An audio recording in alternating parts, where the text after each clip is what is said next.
And yun, ito nga pala yung second layout natin. Yung ginawa natin kasi kanina, sabi ng client natin, ayaw niya nang masyadong broad yung design ng lion, tiger, warrior. So ginawa ko, nilagay ko na lang sa geometric pattern yung heart sa yung lion. Makikita niyo yan.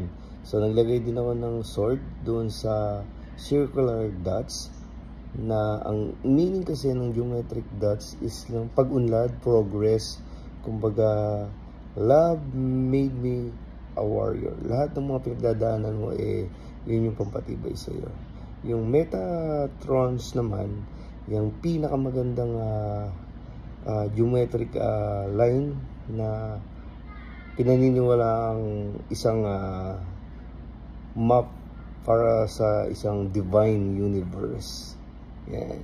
So, syempre, naglagay tayo ng family and fearless, God first, family always. And Psalm 123 verse 3. So, ayan. Sa lahat ng gusto magpatattoo, kita nyo naman, we do layout, free layout until we meet your expectation. Only revision. Yan. So, be my next client, down to avail of free layout and schedule. Home service, hatid sundo, walk-in. Right? So, marami pang meaning yan. Masyado nang mahaba. And, thank you, Lord.